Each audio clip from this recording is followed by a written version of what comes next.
In a world where betrayal hides behind charm and weakness pretends to be virtue, your downfall will not come from your enemies. It will come from those you tolerate. Today, we uncover the 7 unforgivable behaviors that must never be allowed in your presence, because the cost of mercy to the wrong person is your power, your legacy, and your life. Unforgable number 1. There is no betrayal more fatal than the one carried out with a smile. A blade swung by an enemy is loud, obvious, and often avoidable. The dagger hidden behind warm eyes, veiled in words of loyalty, strikes in silence, and always too late. Deception, when dressed in the robes of allegiance, is not merely treachery, it is treachery perfected. To tolerate such behavior is to invite your own destruction. The man who flatters you in public, who bows when watched, who claims to serve your cause with undying faith, this man must not be judged by his declarations. He must be judged by what he does when no one is watching. You will know him not by his promises, but by the tremors he leaves behind in the actions of others. If your enemies suddenly know more than they should, if your intentions leak like blood through bandages, look not beyond your walls, look at those closest to you. The saboteur does not wear armor, he wears your colors. Deception often begins as a whisper, a subtle shift in behavior, a glance too quick to avert, a moment where their enthusiasm seems forced, rehearsed. These are not coincidences, these are cracks, and any crack, left unattended, becomes the fault line upon which empires collapse. Such men do not act from impulse. Their disloyalty is methodical. They do not strike immediately, for that would expose them.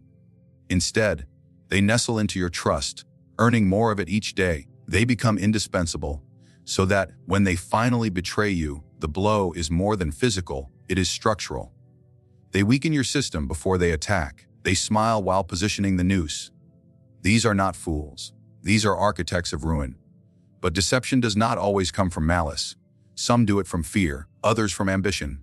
But the reason matters not. Whether the venom comes from a snake or a desperate man, the poison kills just the same. The only question you must ask is this: do their actions align with your vision? If the answer is no, then they are not loyal. And if they are not loyal, they are dangerous. It is easy to confuse skill for loyalty. A man who brings you results, who delivers on his promises, who outperforms others, this man may earn your admiration. But admiration clouds judgment. Do not mistake competence for allegiance. Many have climbed to power on the backs of the very rulers they swore to serve. They act in your name while building their own kingdom in the shadows. These are not followers. These are rivals waiting for the moment you blink.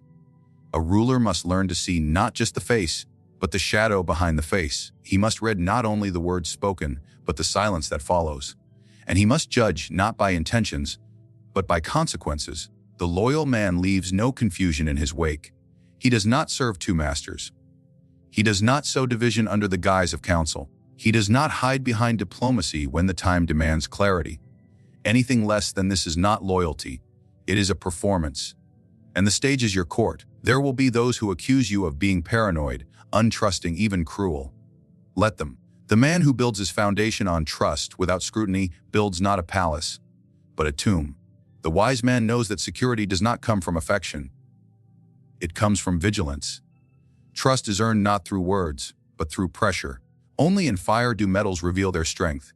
Only in conflict does loyalty reveal itself. To ignore these signs is not mercy, it is negligence. It is a willful blindness that invites manipulation. You must test those who serve you. You must watch how they act when your back is turned. You must listen more carefully when they speak well of others than when they speak well of you. The false loyalist is always generous in praise, but never present in crisis. He shows up for glory, but disappears in hardship. He is the first to celebrate your rise, and the first to scatter at your fall. And remember, the most dangerous traitor is not the one who disagrees with you. It is the one who agrees with everything you say. He mirrors your words, echoes your beliefs, and reflects your power back at you. Not because he believes in it, but because he knows it keeps him close. This mirror is a trap, blinds you to his true intentions. By the time you realize it was a mask, he has already stepped into your place. Unforgivable number 20. The most insidious rot does not come from open failure, but from weakness dressed in the noble garments of virtue. Men who cannot act, who hesitate in the face of necessary cruelty, who tremble at confrontation, who retreat in the name of peace. These men are not virtuous. They are weak, and weakness, when it cloaks itself in morality, becomes a poison that seeps into every corner of a ruler's domain. It softens judgment, it clouds strategy, and it encourages disobedience. The weak man does not declare himself as such. He does not confess his fear. Instead, he elevates it into a moral position. He brands his hesitation as compassion. He celebrates his indecision as humility. And when you demand strength, he accuses you of tyranny. But let there be no confusion. He does not oppose you because he is just. He opposes you because he cannot carry the weight of power. He cannot stomach the burdens that true leadership demands. His heart beats not with courage but with cowardice painted to resemble wisdom. He will say that harsh measures are cruel. That punishment must be replaced with forgiveness.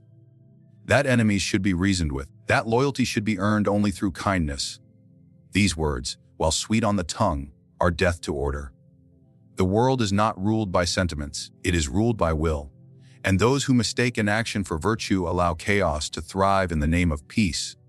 A society does not decay because of evil men alone. It decays because good men, so called, lack the fortitude to make difficult decisions.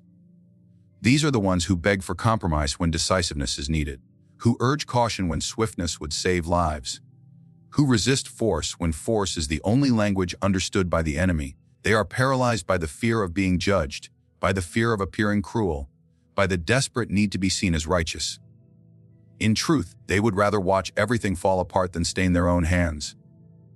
This is weakness of the highest order. Not passive weakness, active weakness. Weakness that spreads itself like a doctrine. These men become preachers of paralysis. They poison the hearts of your advisors. They teach your subordinates that restraint is always superior to resolve. That doubt is a sign of intellect. That firmness is barbaric. Over time, your court becomes slow, then uncertain, then afraid. And when your people finally suffer the consequences, these weak ones will wash their hands and say, "We tried to do the right thing." You must learn to recognize this poison early. It rarely shouts, it whispers. It does not oppose you with a sword. It kneels before you, then questions your decisions in private. It asks if there is another way, even when there is none. It suggests waiting when the moment calls for action. It advises mercy where punishment is demanded. This is not wisdom. This is fear, and fear is a disease. Once allowed to linger, it infects even the strongest wills. The weak man uses the language of saints, but his heart trembles at the prospect of consequence. He speaks often of justice, but only when justice is convenient. He demands forgiveness for others, but is unforgiving when judged himself. His every word is calculated to appear noble, but his soul is ruled by self-preservation.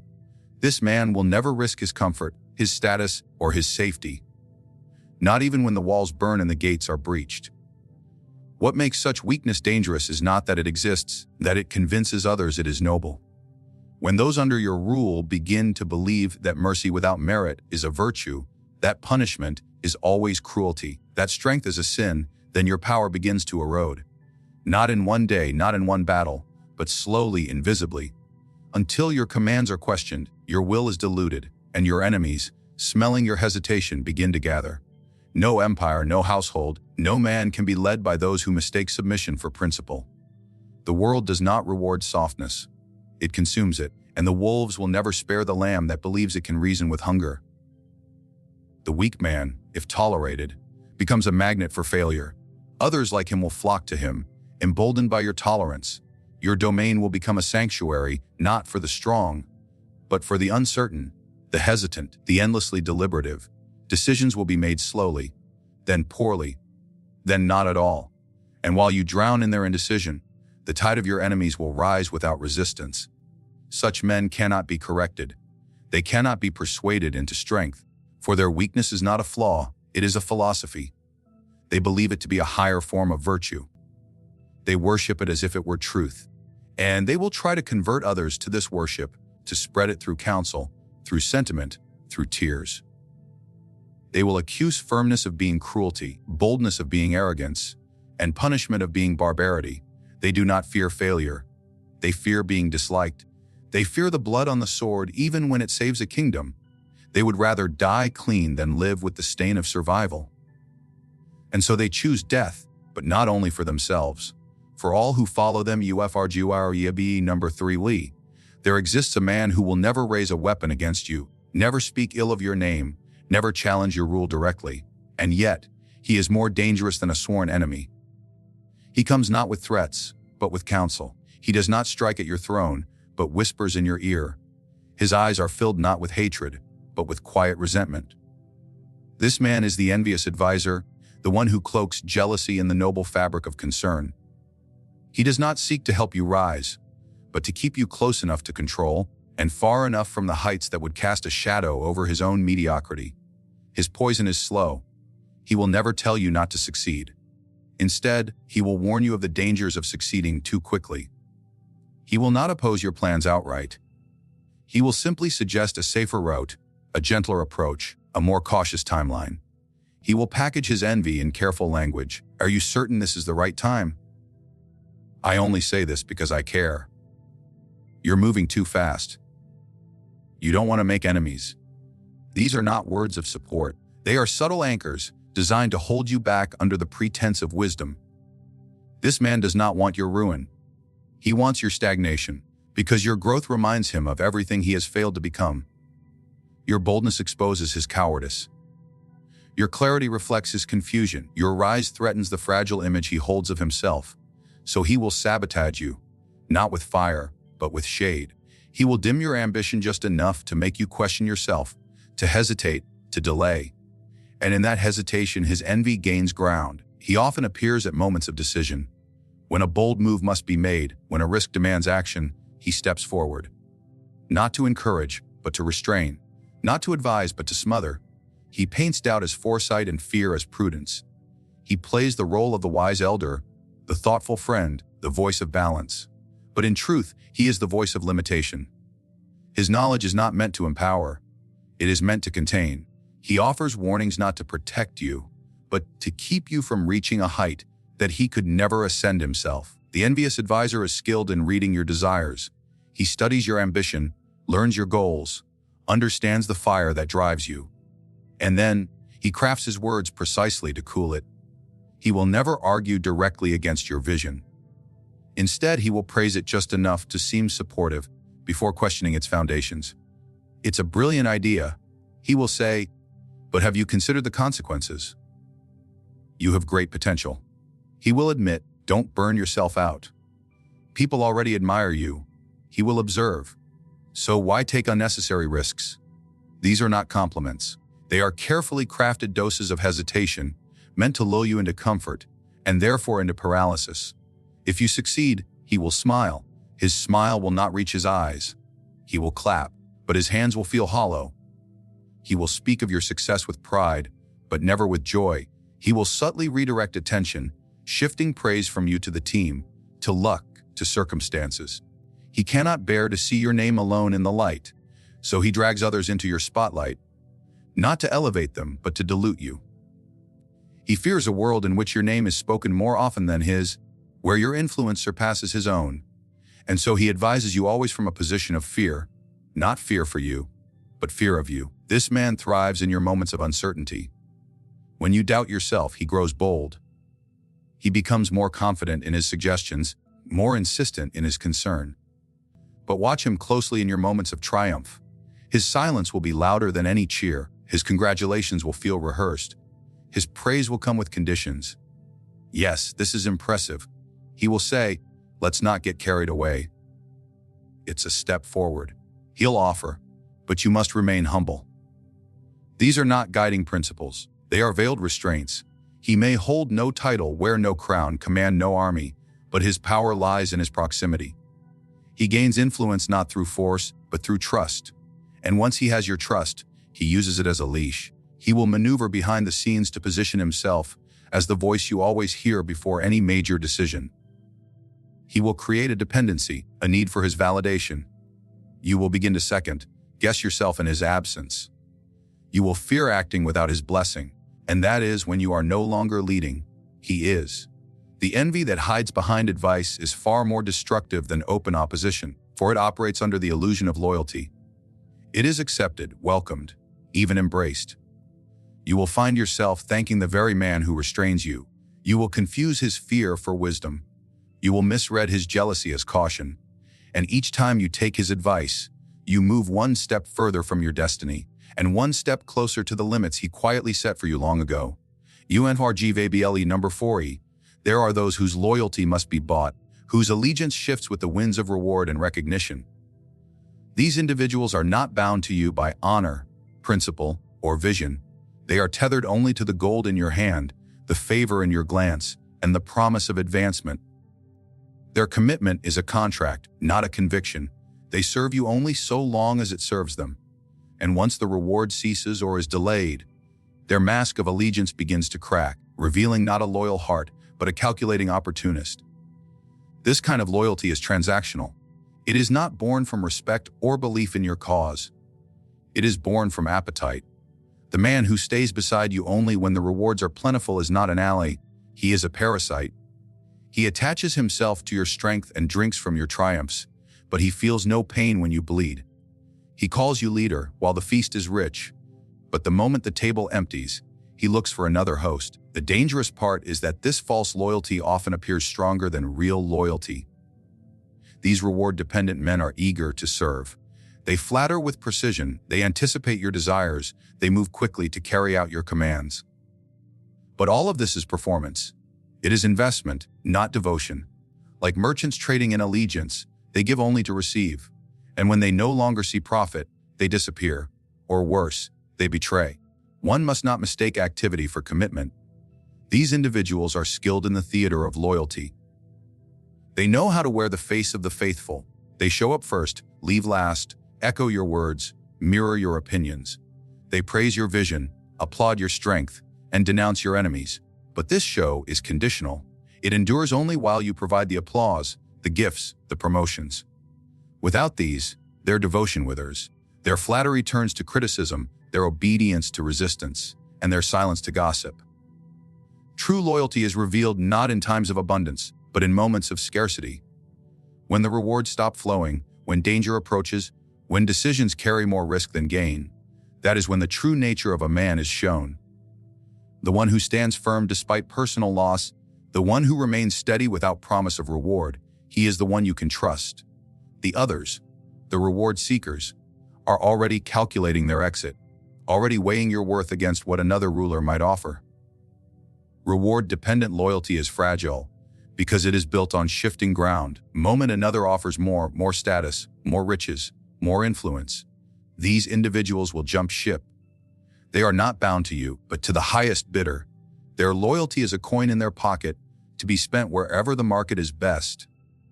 And when that market turns, your enemies do not need to conquer them. They need only outbid you. There is no stability in a system built on such loyalty. It creates a culture of expectation, not dedication.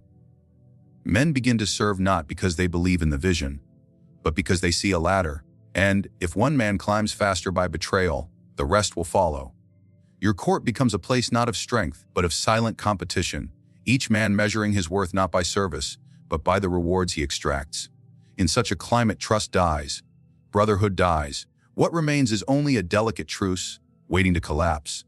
The ruler who tolerates this kind of loyalty sets himself up for ruin. He becomes enslaved to the expectations of others.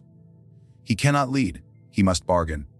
Every command must be accompanied by incentive, every decision weighed against how it affects the loyalty of those who follow him.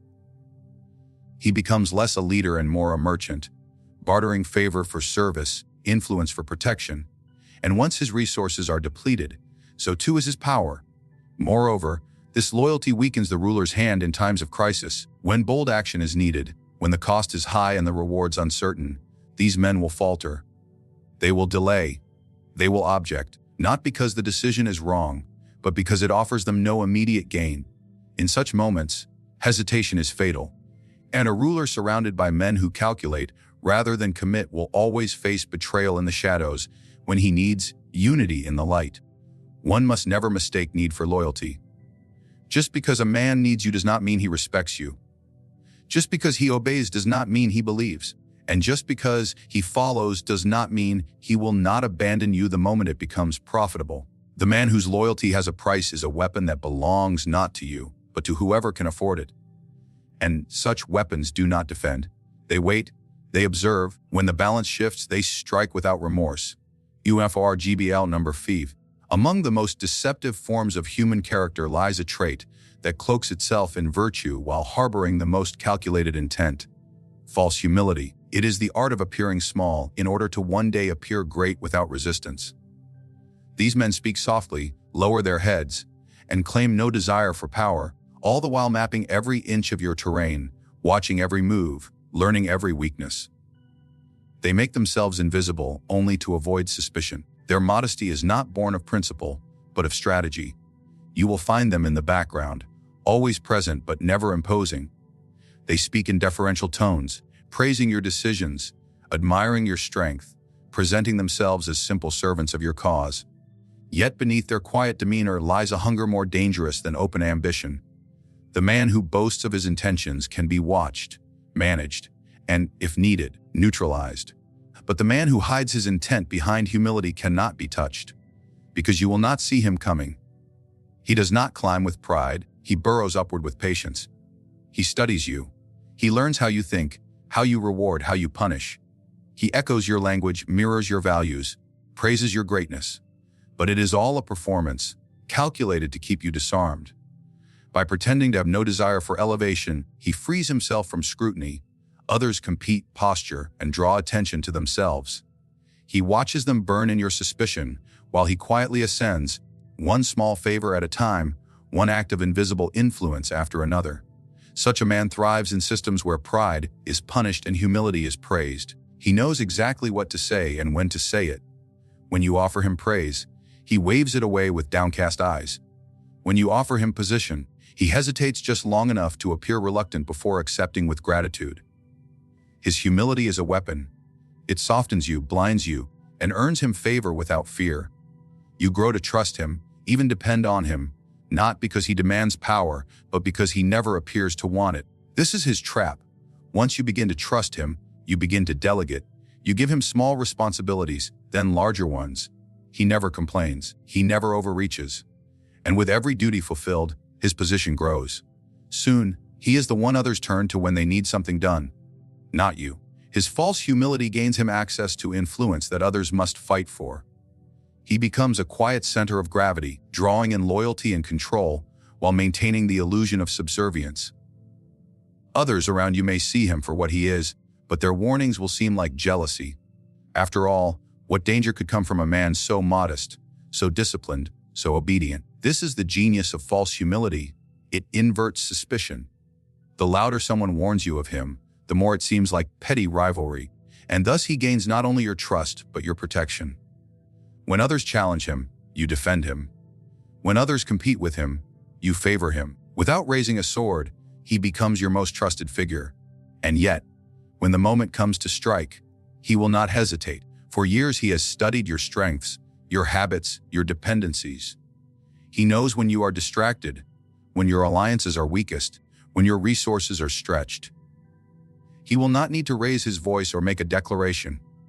His rise will look like a natural progression. You will not know you have been replaced until the circle around you answers to him, not you.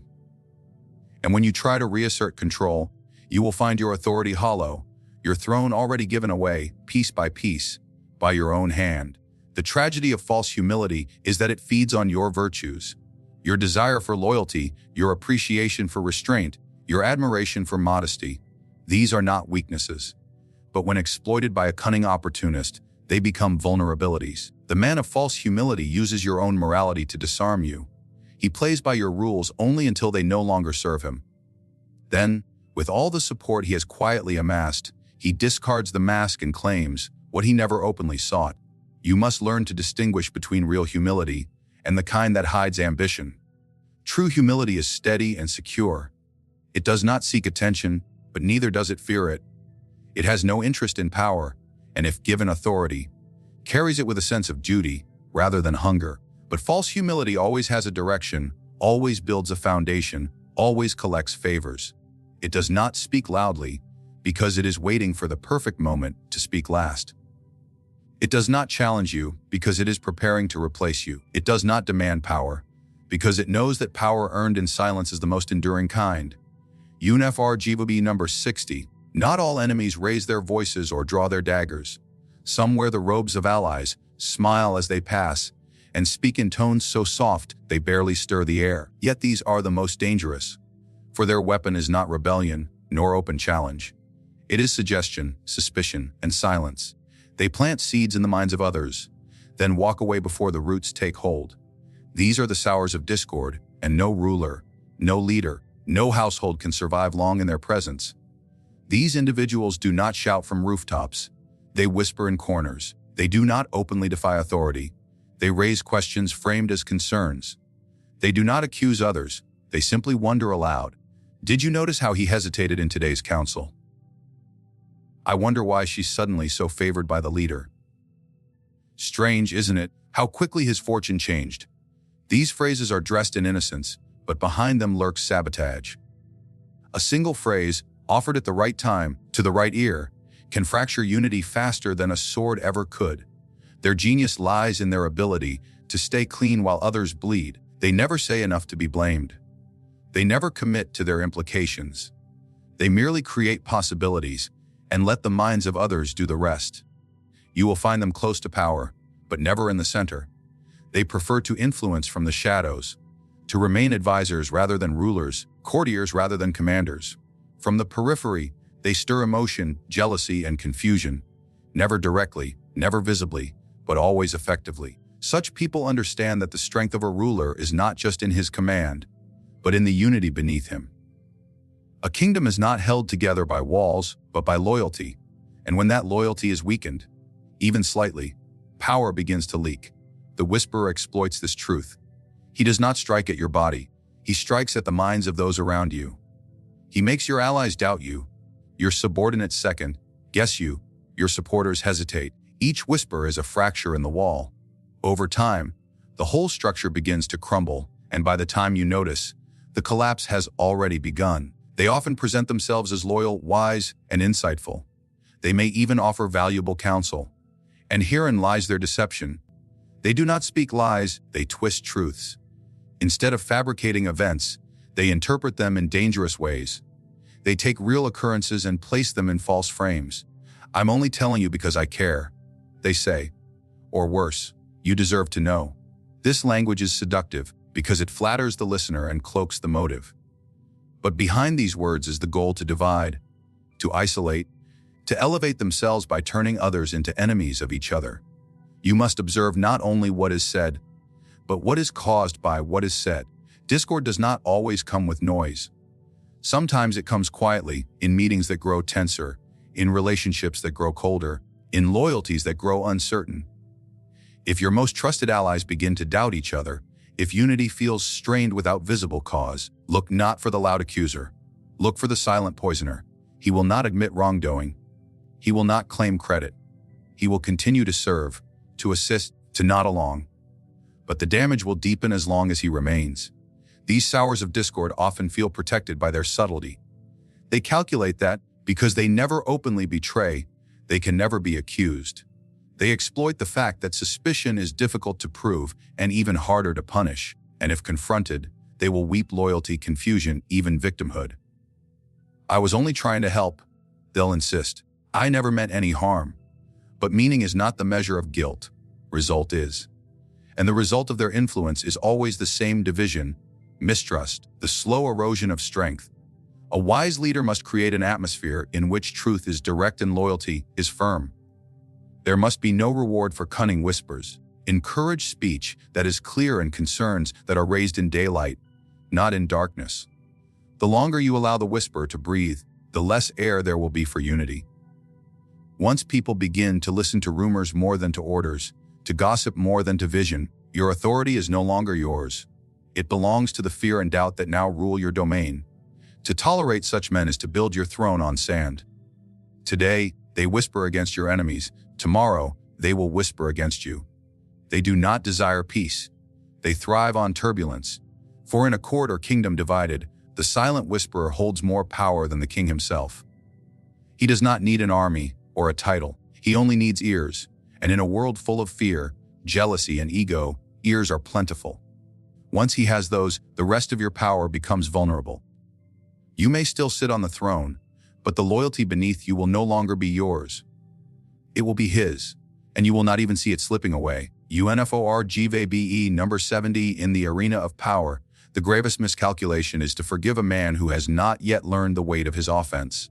There are those who, upon being caught in their disloyalty, disobedience, or betrayal, do not lower themselves in shame, nor offer repentance as a plea.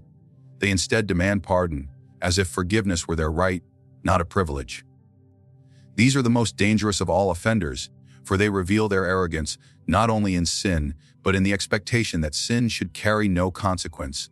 To demand forgiveness before remorse is to invert the order of morality. It is not merely a failure of conscience. It is a demonstration of contempt. The man who does not first feel the sting of his own betrayal, the humiliation of his broken word, or the weight of the damage he caused, does not view forgiveness as an act of mercy. He sees it as a transaction. He seeks it to avoid punishment, not to redeem his character. He wants the slate wiped clean while still standing in the filth of his own wrongdoing. Such a man is unworthy of trust. He is dangerous not just for what he did, but because he believes that consequences are negotiable. And where consequences are negotiable, authority dissolves. These men corrupt the moral structure that holds order in place. They interpret compassion as weakness. And instead of being humbled by your willingness to hear them, they grow bolder in their manipulation. They will use your humanity as a lever to avoid justice, and worse, they will do it again. You must understand, in matters of power, morality is not a personal virtue. It is an instrument of rule. Justice must be visible. Mercy must be earned. If the subjects or allies around you see that wrongdoing can be forgiven with nothing more than an apology, especially an empty one, then they too will lose their fear of wrongdoing. A society, a court, a brotherhood that sees forgiveness without remorse becomes a breeding ground for opportunism. The message becomes clear: punishment belongs only to the unlucky, not the guilty. The man who demands your forgiveness without proving his contrition is not sorry. He is calculating. He wants safety without transformation. His apology, if offered at all, is not a recognition of harm, but a performance to regain lost ground. His true concern is not that he failed you, but that he got caught. The sincerity of apology is not found in words. It is revealed in posture, in silence, in the effort to repair. When remorse is real, it comes with a cost the offender willingly pays. When it is false, the only cost he is willing to suffer is the time it takes to manipulate your mercy. To pardon such a man is to invite him to strike again. He will see your compassion as a breach in your armor, a weakness he can exploit the next time he fails or betrays. He will return to your circle, not with gratitude, with a more subtle method, a more hidden hand, a deeper deceit. And when he is caught again, he will beg louder, using the previous pardon as precedent. In his mind, he has tested the walls of your resolve and found them thin. He no longer fears justice, because justice, in your hands, has become a matter of negotiation. In the realm of power, every decision sends a signal to those watching. When others see that a traitor is forgiven without pain, they do not praise your kindness. They question your judgment. When others watch as a disloyal subordinate returns unpunished, they do not admire your mercy. They wonder how far they too can go. One weak moment of leniency can cost you the loyalty of 10 good men who now believe that their honor is worth no more than the false apology of a coward. The wise ruler, the intelligent leader, the powerful strategist does not close his ears to remorse, but he demands that it be real. He looks for signs beyond the tongue. He waits for action, for silence, for effort, and only when the offender has demonstrated, through suffering, service, and submission, that he truly understands the harm he has done, does the possibility of forgiveness arise. Anything less is treason in disguise. To allow men to believe they can sin boldly and be forgiven quickly is to create a culture of duplicity. Such a culture always ends in betrayal and rebellion, in the collapse of trust. Those who sin and know it must be made to feel it. Only then do they change. Only then does forgiveness have meaning. And only then can your rule be respected, not as a man who is soft, but as one who is just, who shows mercy with caution, and only when the weight of guilt has been felt and acknowledged not through words, but through transformation. In the delicate dance of power and influence, tolerance is a currency more precious than gold, and its value depends entirely on what it allows to flourish or wither in its presence. To endure the unworthy is to invite ruin. To forgive the unrepentant is to sow the seeds of one's own downfall. The 7 unforgivable behaviors we have uncovered are not mere faults, but threats. Silent assassins to authority, unity, and strength. Recognizing them is not cruelty but wisdom. Standing firm against them is not weakness, but the very essence of survival. For in the realm where power reigns, the measure of a leader is not how many errors he overlooks, but how wisely he chooses what must never be tolerated. Those who fail to see this risk losing everything, not just their power, but the respect and loyalty without which power is meaningless.